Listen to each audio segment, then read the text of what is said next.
며칠 전에 후배를 만나 교제했습니다. 그 후배는 두세 살 저보다 어리고 같은 청년의 출신입니다. 그분의 작은 아버지께서 일본 제1교포십니다. 그곳에서 태어나 자라셨는데 국적을 바꾸지 않으셨다고 합니다.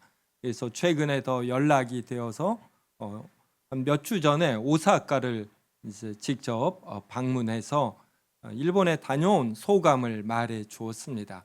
일본 거리는 참 깨끗하다고 합니다. 그리고 사람들이 참 친절하고, 그리고 작은 아버지와 그 친척 조카들을 봤는데 전부 다 예의 바르고 겸손하다라는 것입니다.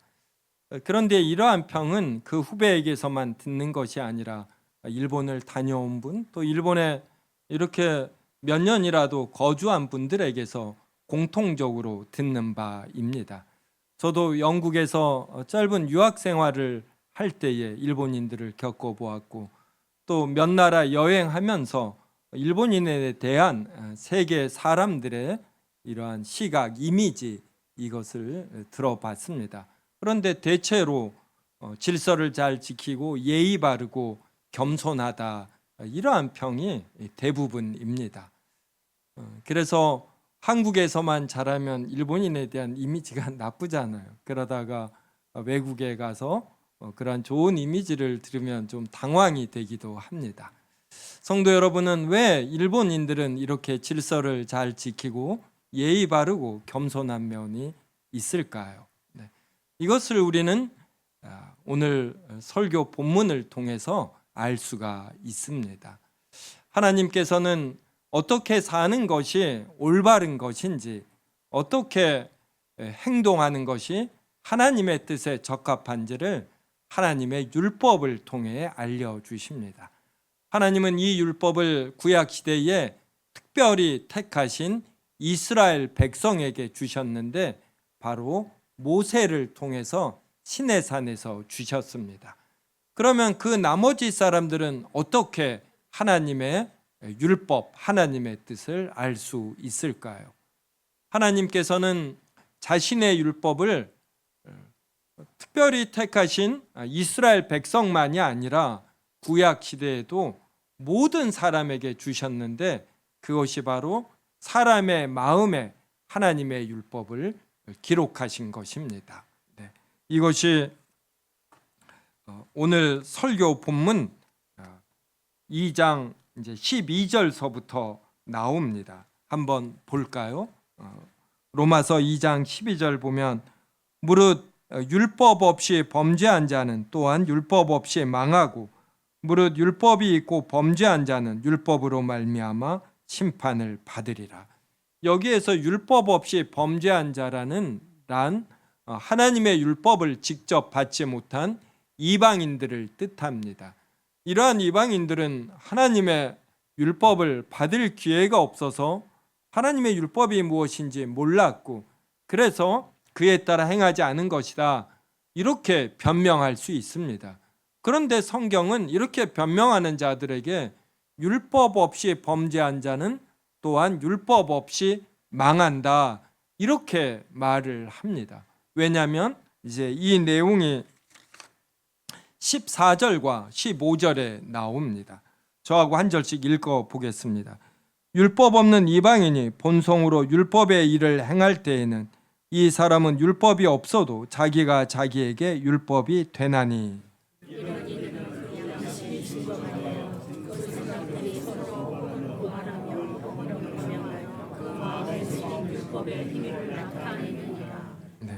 그래서 14절에 율법 없는 이방인이, 그러니까 하나님의 율법을 직접적으로 받지 않는 이방인이 이렇게 본성으로, 그러니까 본능적으로 율법의 일을 행합니다.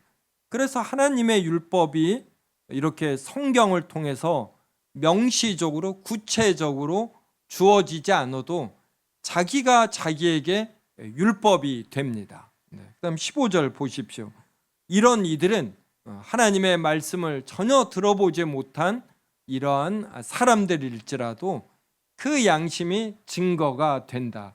그래서 그 생각들이 서로 혹은 고발하며 혹은 변명하여 그 마음에 새긴 율법의 행위를 나타냅니다.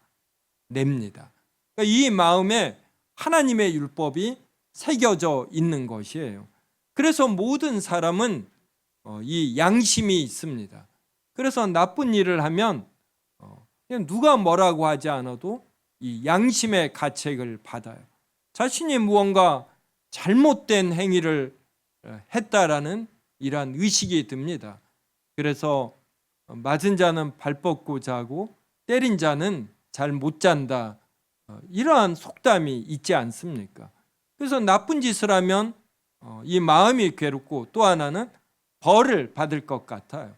그런데 착한 선행을 하면은 기분이 그냥 좋은 것입니다. 마음이 편하고 그리고 무언가 이 복을 받을 것 같은 느낌이 드는 것이에요. 그래서 모든 사람의 이 마음에는 이러한 하나님의 율법이 새겨져 있고 이것을 기본적으로 알게 되는 것입니다. 우리가 냄새를 잘 맡으면 개코라고 합니다. 개들이 냄새를 잘 맡는데 개들이 왜 냄새를 잘 맡는지 제가 챗 GPT에게 물어봤어요. 그랬더니 후각 수용체가 사람은 약 500만 개입니다. 근데 개의 후각 수용체는 1억에서 3억 개예요. 그러니까 얼마나 이 후각 수용체가 많은지 모릅니다. 그래서 어떤 개는 3억 개가 넘는다고 합니다. 그 다음에 개의 이 후각의 이 구조는 여러 겹으로 이렇게 겹쳐 있어서 냄새 입자가 이 개의 코에 오면은 통과하는데 시간이 오래 걸려요. 그래서 냄새를 잘 놓치지 않습니다. 그 다음에 이 개에 있는 이 후각 수용체가 냄새를 포착하면 이게 신경을 통해서 뇌에 전달되지 않습니까? 그러면 이 뇌가 이제 이것을 분석하는데 이 뇌에서 이 후각을 담당하는 부분이 사람보다 40배가 많습니다.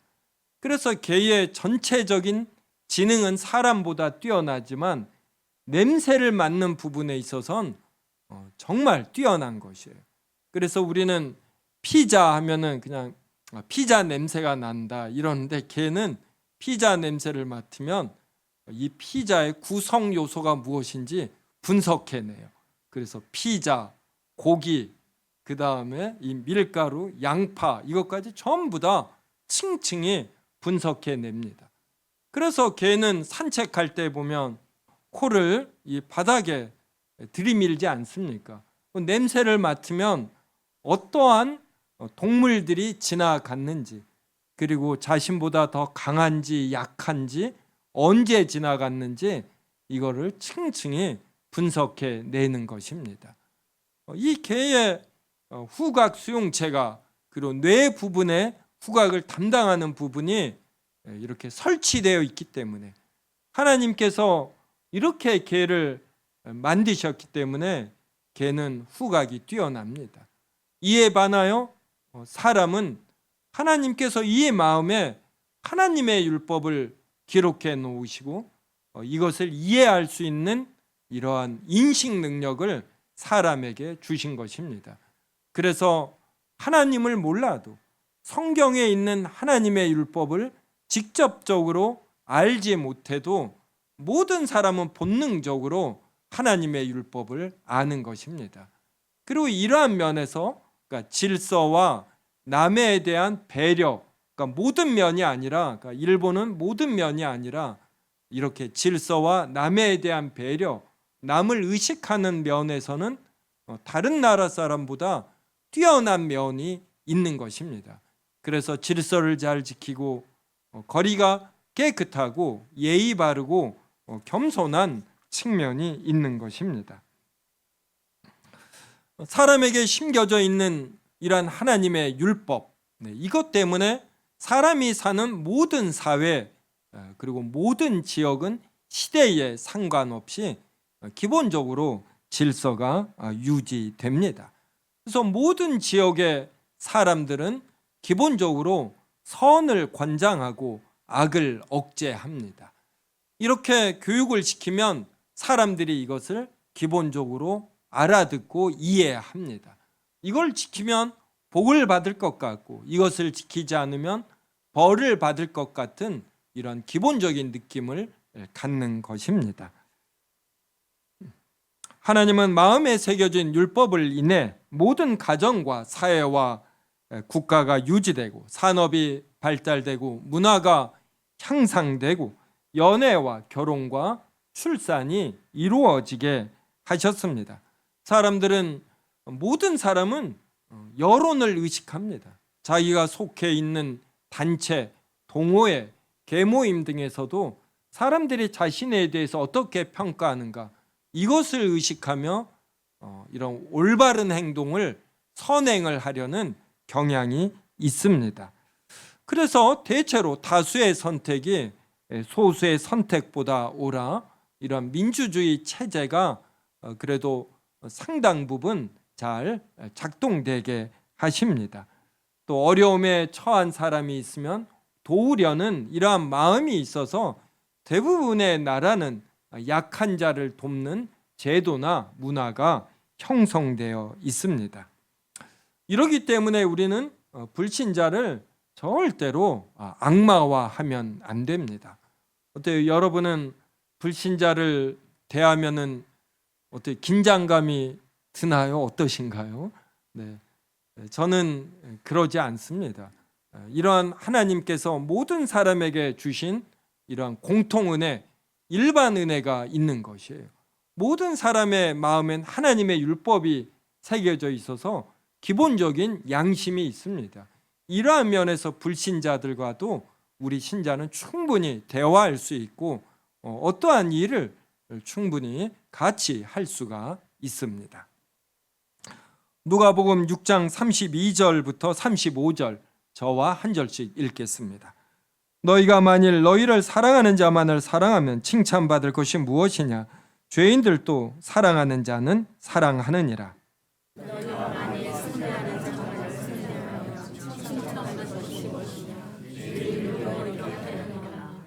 너희가 받기를 바라고 사람들에게 구워주면 칭찬받을 것이 무엇이냐?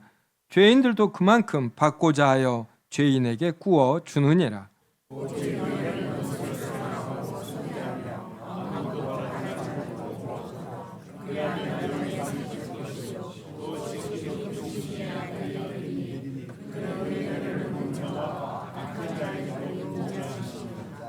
네, 32절 보십시오. 너희가 만일 너희를 사랑하는 자만을 사랑하면 칭찬받을 것이 없다. 네. 죄인들도 사랑하는 자는 사랑하느니라. 여기서 이 죄인들이란 예수 그리스도를 믿지 않아서 하나님의 율법을 모르는 불신자를 뜻합니다. 성경은 불신자를 기본적으로 하나님 앞에서 죄인이라고 해요. 그런데 이러한 죄인들도 자기를 사랑하는 자는 이렇게 사랑을 합니다. 그래서 신자가 자기를 사랑하는 자를 사랑하면 이건 너무나 당연한 것이어서 자랑할 것이 못 된다 이 뜻입니다. 그 다음 9절 33절 보십시오. 너희가 만일 선대하는 자만을 선대하면, 그러니까 죄인들도 자기에게 잘 대해주는 자는 잘 대하는 것이에요. 그 다음 34절 보십시오. 너희가 받기를 바라고 사람들에게 구워주면 칭찬받을 것이 없다. 죄인들도 무엇을 구워줄 때 다시 돌려받고 이자까지 돌려받기를 바라며 구워준다라는 것이에요. 그래서 신자가 누구에게 구워줄 때 받기를 바라며 구워주는 것, 이것도 욕먹을 일은 아니죠. 근데 크게 칭찬받을 일은 아니다. 그래서 성경은 때때로 매우 급진적으로 우리 신자들이 어떻게 실천해야지 되는가 이거에 대해서 말을 합니다. 자, 그래서 35절 보면 기독교인이 취해야 할 행동이 원수를 사랑하고 그리고 선대하며 아무것도 바라지 말고 구워 주어야 합니다. 그러면 상이 큽니다. 그리고 지극히 높으신 이의 아들이 돼요. 여기서 지극히 높으신이란 하나님을 뜻합니다. 우리가 예수 그리스도를 믿어 하나님의 아들이 됩니다. 근데 이러한 것은 이러한 칭이라는 이러한 측면에서 그러고, 우리가 하나님의 아들답게 성장하느냐, 이 측면에서는 우리가 부족하거든요. 그런데 우리가 우리에게 잘 대하지 않는 자에게도 친절을 베푼다라면 그때 우리는 하나님의 아들로 성장해 가는 것이다, 이렇게 말을 합니다. 그래서 그는, 그러니까 지극히 높으신 이는 은혜를 모르는 자, 악한 자에게도 인자하신다, 이렇게 표현합니다. 제가 교회에서나 어디서 저는 그게 크게 잘 흥분하지 않는 편입니다. 근데 가끔 제가 흥분할 때 있어요. 보니까 은혜를 모르는 자이더라고요. 제가 은혜를 여러 번 베풀었는데 이게 부인이 될 때 저도 모르게 제가 화를 내더라고요. 제가 몇 번 교회에서 부끄럽지만 화를 낸 적이 있어요. 그랬더니 공통점이 전부 이거인 것이에요. 근데 제가 정말 목사가 되어 간다라면, 기독교인으로 정말 깊이 성장해 간다면, 은혜를 모르는 자, 악한 자에게도 부드러워지는 것입니다. 하나님은 지난 주에도 비를 내리셨어요. 제가 기후에 좀 관심이 있으니까 올해는 비가 참 적당히 잘 와요. 며칠간 비 오지 않고 비가 오고, 그래서 더러운 것도 씻겨 나가고, 제가 화분에 물 주는데 이것도 참 편리합니다. 근데 하나님은 이 비를, 그리고 이 햇빛을 사람을 가리지 않고 주셔요. 그래서 악인도 60, 70, 80살 살면서 이렇게 거듭되는 경험을 통해 철이 들게 하십니다. 자신이 어떤 머리를 굴려서 아주 약삭빠르게 행동을 합니다. 그렇게 10년, 20년 살다 보니 나름 삽니다. 근데 어느 날 깨닫는 것이죠. 뭔가 알지 못하는 존재가 나를 봐준 것이지 나의 약삭빠름으로 산 것이 아니구나. 그러면서 그 악함이 이제 주춤거리게 되는 것입니다. 그래서 하나님은 얼마나 긴 시간 속에서 얼마나 높은 차원으로 모든 사람을 대하시는지 모릅니다. 그래서 우리가 이제 이런 걸 배워가야 하는 것이에요. 그러니까 세상 사람들은 이 마음에 새겨진 하나님의 율법, 이것에 근거하여 살아갑니다.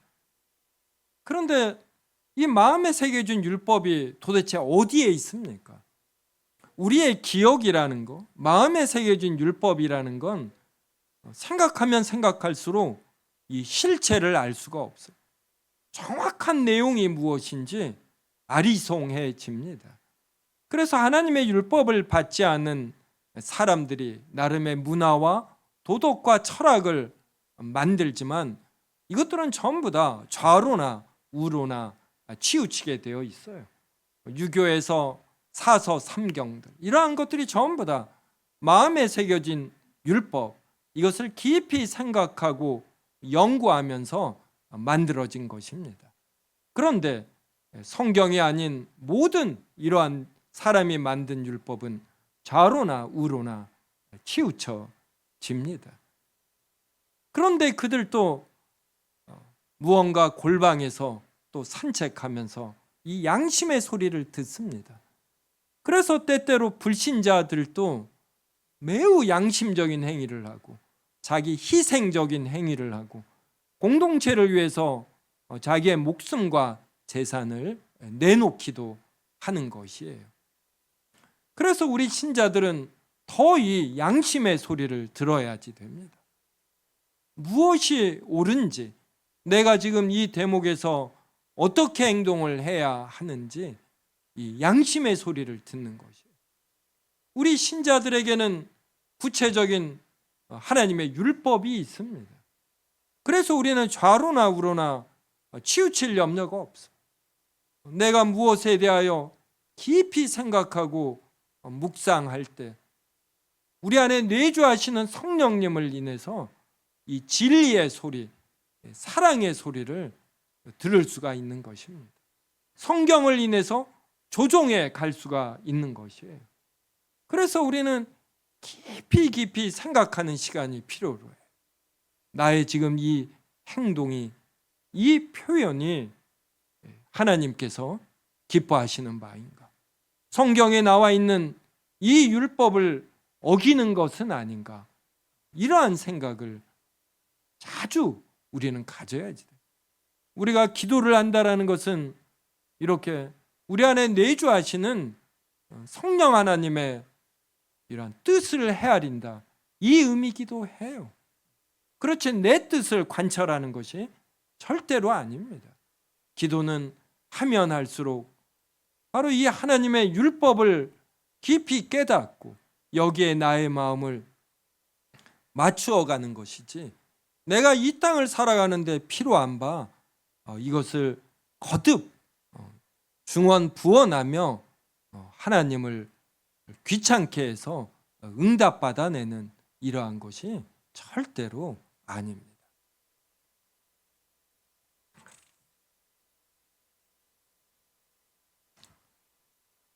하나님께서 불신자들에게 이 마음에 하나님의 율법을 기록했다고 해서 또 불신자들이 이 하나님의 율법을 잘 알아 실천에 이르기까지 한다, 이것은 또 아닙니다. 이 마음에 기록된 하나님의 율법은 글로 쓰여져 있지 않기 때문에 이 휘발성이 강해요. 그냥 어느 날 사라져 버립니다. 그래서 불신자들은 착한 행위를 하기도 하지만 자신의 이익이 클 때, 그리고 이 마음속의 정욕이 강할 때에 언제든 사람을 배신할 수 있고 그리고 범죄를 저지를 수 있습니다. 우리 신자도 별 수 없기 때문에 그러지만 성령님이 내주하시지 않고 하나님의 율법을 이렇게 객관적으로 갖고 있지 않은 불신자들은 언제 어디로 튀면서 어떠한 짓을 할지 모릅니다. 창세기 4장 20절부터 23절을 통해 확인해 보겠습니다. 저와 한 절씩 읽겠습니다. 아단은 야발을 낳았으니 그는 장막에 거주하며 가축을 치는 자의 조상이 되었고,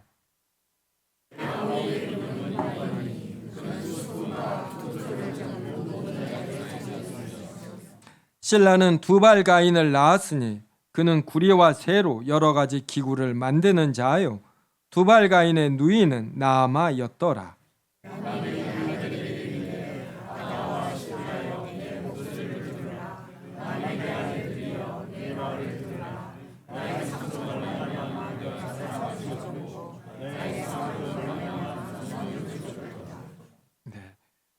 이것은 우리가 몇 주 전에도 살펴본 본문입니다. 이것은 가인의 후예의 내용이에요. 가인, 아벨 이렇게 아담이 낳지 않았습니까?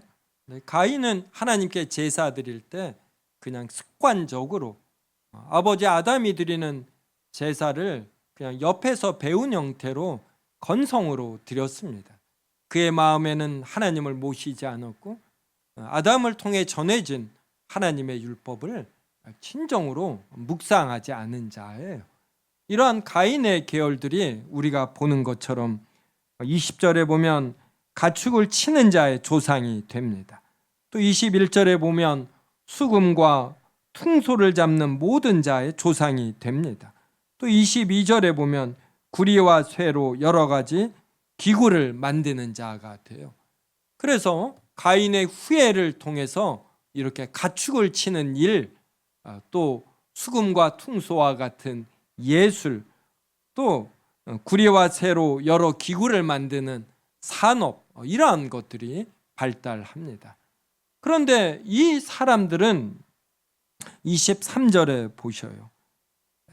후반절에 보면 나의 상처로 말미암아 내가 사람을 죽였고, 누군가가 자신에게 상처를 주면 이것을 몇 배 되갚습니다. 그냥 죽여버리는 것이에요.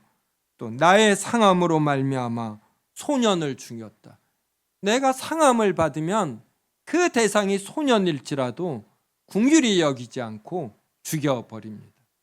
이게 불신자의 양태인 것이에요. 하나님은 불신자들에게도 일반 은혜를 주셔서 그들에게 뛰어난 어떤 재능들이 있습니다. 그래서 산업, 예술, 문화를 발달시킵니다. 하지만 그 마음에 기록된 하나님의 율법은 흐릿하고 휘발성이 높기 때문에 자신의 이익과 이러한 정욕을 인해서 얼마든지 다른 사람들을 죽이고 상하게 하는 악행을 일삼습니다. 그래서 우리는 불신자들을 악마화해서도 안 되지만 또 불신자들을 천사화해서는 안 되는 것이에요. 그 불신자들에게 있는 어떤 어느 정도의 도덕과 윤리와 이러한 일반 상식, 이러한 것을 보고 너무 크게 기대해서는 안 되는 것이에요. 로마서 1장 20절부터 23절도 보겠습니다. 저와 한 절씩 읽겠습니다. 창세로부터 그의 보이지 아니하는 것들 곧 그의 영원하신 능력과 신성이 그가 만드신 만물에 분명히 보여 알려졌나니 그러므로 그들이 핑계하지 못할지니라.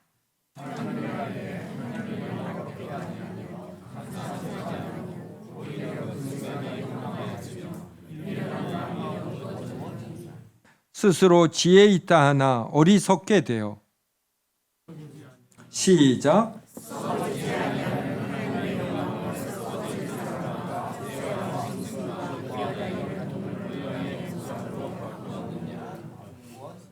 네. 그래서 로마서 1장 20절에 보면 창세로부터 하나님의 보이지 아니하는 것들 곧 하나님의 영원하신 능력과 신성이 그가 만드신 만물에 분명히 보여 알려집니다.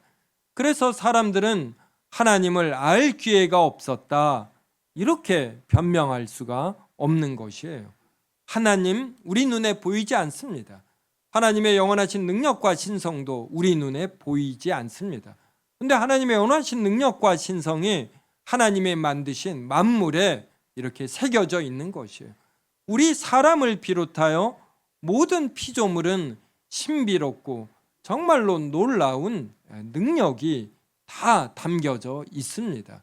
그래서 사람이 겸손히 마음을 낮추어서 자기 자신을 관찰하고 하나님이 만드신 자연과 그리고 역사 속에서의 하나님의 섭리 이러한 것을 본다면 하나님을 인정할 수밖에 없는 것이에요.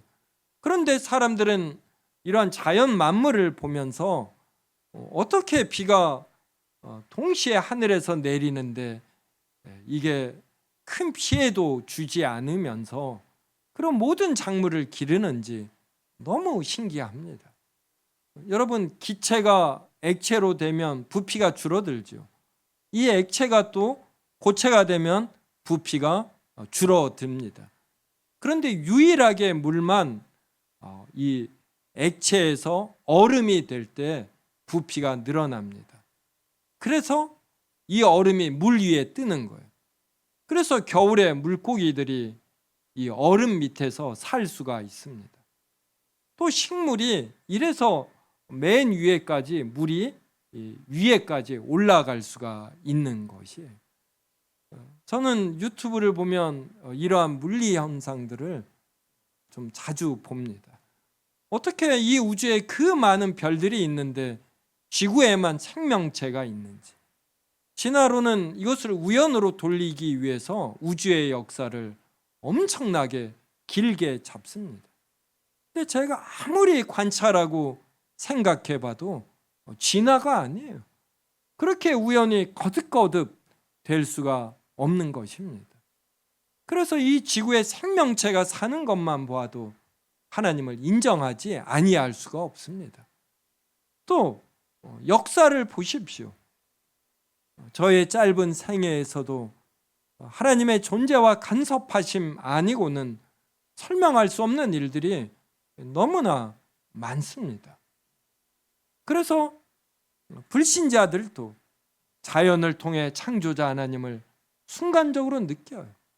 역사의 흐름을 통해 섭리자 하나님을 흐릿하게나마 느낍니다. 또 자신의 양심을, 자신의 내면을 관찰할 때 심판자 하나님을 느낍니다. 그러면 이 느낀 하나님을 더 추구해야지 되잖아요. 그런데 이걸 잊어버리는 것이에요. 그냥 놓쳐버리는 것입니다. 더 이상 추구하지 않아요. 이것이 로마서 1장 21절에 나오죠. 로마서 1장 21절 보십시오. 하나님을 알되 하나님을 영화롭게도 아니함. 그러니까 여기서 하나님을 안다라는 것은 순간적으로 하나님을 느낀다, 이 뜻이죠. 그러면 이 하나님을 더 추구해야지 되는데 그냥 이것을 놓쳐버리는 거예요. 그래서 하나님을 영화롭게도 아니하며 하나님께 감사하지도 아니하고 자기의 잘난 맛에 사는 것입니다. 오히려 이 생각이 허망하여지고 미련한 마음은 어두워집니다. 그래서 어떻게 되냐면 만물의 영장인 사람이 그래서 스스로 지혜 있다 이렇게 여기면서 그런데 어리석게 돼 버립니다. 그래서 썩어지지 아니하는 하나님의 영광을 썩어질 사람, 새, 짐승, 기어다니는 동물 모양의 우상으로 바꾸어 버려요. 그러니까 이 미신에 빠져버리는 것입니다. 무속에 빠져버려요. 이것이 불신자의 한계입니다.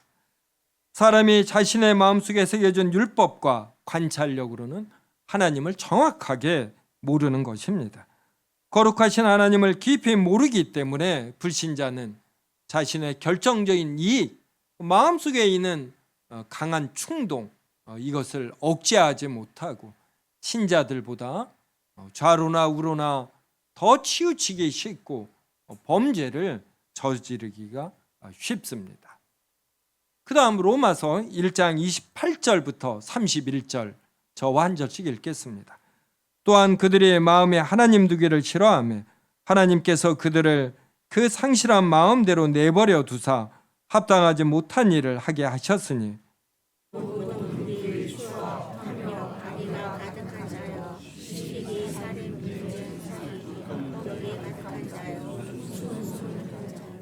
비방하는 자요, 하나님께서 미워하시는 자요, 능욕하는 자요, 교만한 자요, 자랑하는 자요, 악을 도모하는 자요, 부모를 거역하는 자요. 네.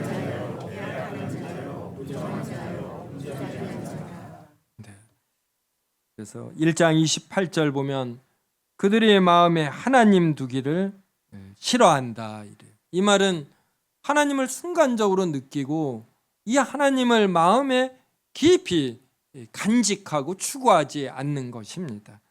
그래서 그들을 그 상실한 마음, 이 패역한 마음대로 하나님께서 내버려 두사 합당하지 못한 일을 하게 하셨습니다. 그래서 하나님을 모르는 자들이 더 악독한 죄를 지으면 이 자체로 그에게 주어진 하나님의 벌이 됩니다. 그리고 또 때가 되면 하나님께서 그 악독한 죄에 대하여 아주 강한 응징을 하십니다. 29절부터 불신자들이 주로 짓는 죄들이 나옵니다. 우리의 신자들도 구원을 받았어도 부패함이 일부 남아있기 때문에 이러한 죄들을 짓지요.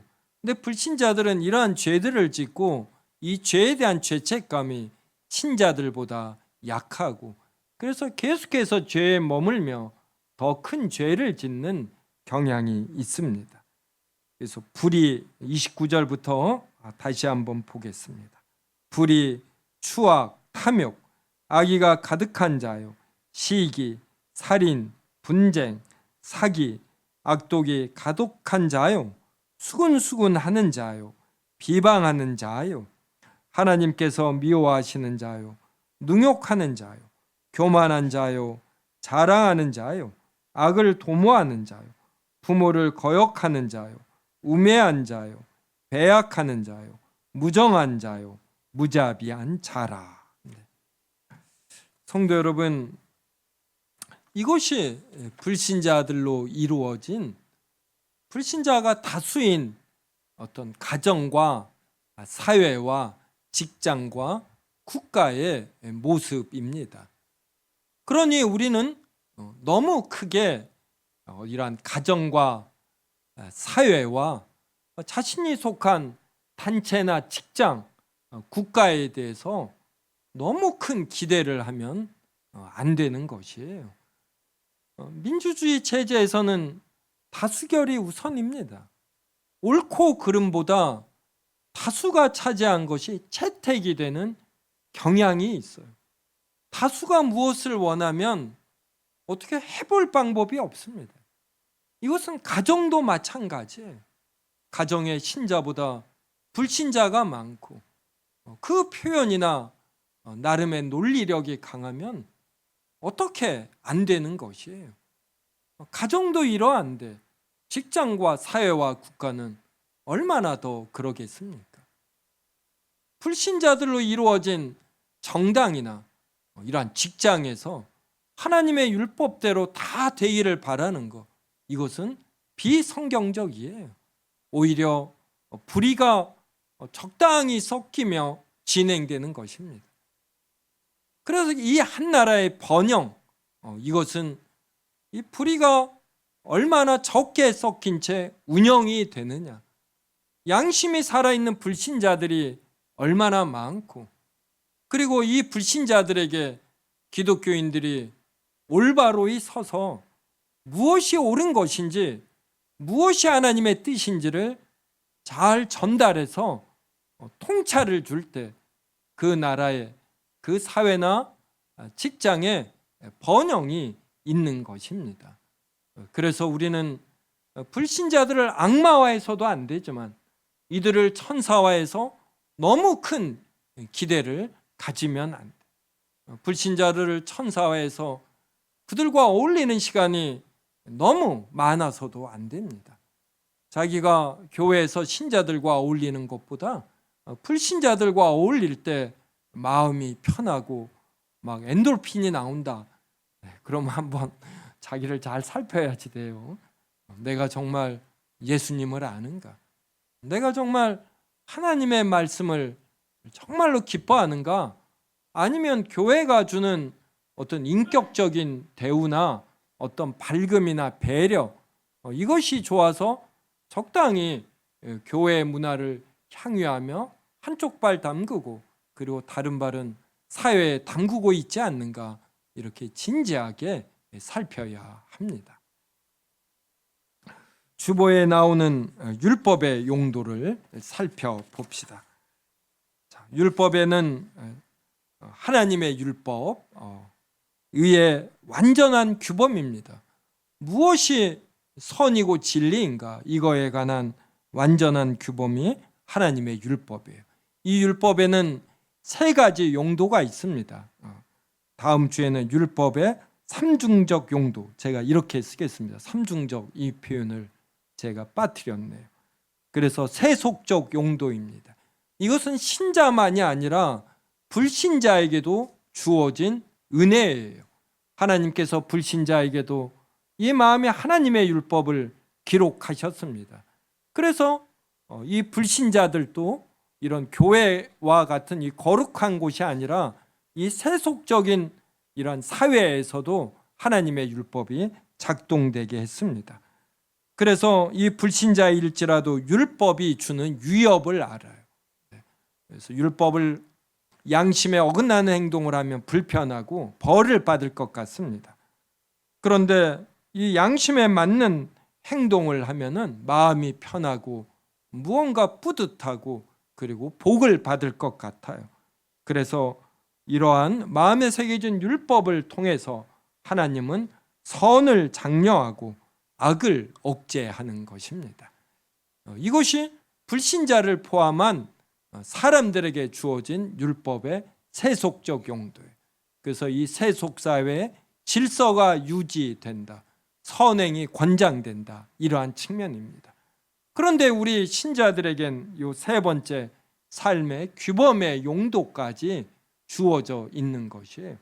그래서 신자는 단순히 선을 장려하고 악을 억제하는 이러한 기초적 수준이 아니라 무슨 일을 할 때마다 여기에 관한 하나님의 뜻은 무엇인가, 이것을 헤아리는 것입니다. 그래서 좌로나 우로나 치우치지 아니하고 하나님의 뜻에 따라 사는 것이고, 신자에게 주어진 의무를 넉넉하게 수행하는 것입니다. 우리가 양심의 소리, 이것을 이번 한 주 들을 수 있기를 바랍니다. 잠자리에 누워서 무엇이 옳은가, 이 내면을 살피는 것이에요. 내가 어떻게 행하는 것이 옳은 것인가, 이 생각을 깊이 하는 것입니다. 그리고 우리 안에 내주하시는 성령님의 어떤 음성을 듣는다고 할까, 이렇게 표현하면 성령님이 막 말로 한다 이렇게 오해하실까 봐. 근데 이 성령님께서 무엇을 바라시는지 이게 느껴져요. 이게 특별히 성경에 기록된 하나님의 말씀을 통해서 성령님께서 말씀하십니다. 그때 우리는 이렇게 행해야지 되는구나. 그때 평안함이 몰려오고, 그래, 이렇게 행하는 거야. 그리고 내가 이렇게 행할 수 있어. 어떤 넉넉함을 느끼고, 그러면서 하나님과 이렇게 보다 더 하나님께 가까이 다가간 나를 느끼는 것입니다. 어떤 진리를 기뻐하는 나의 모습을 보는 것이에요. 이번 한 주 이러한 시간 꼭 가져보시기 바랍니다.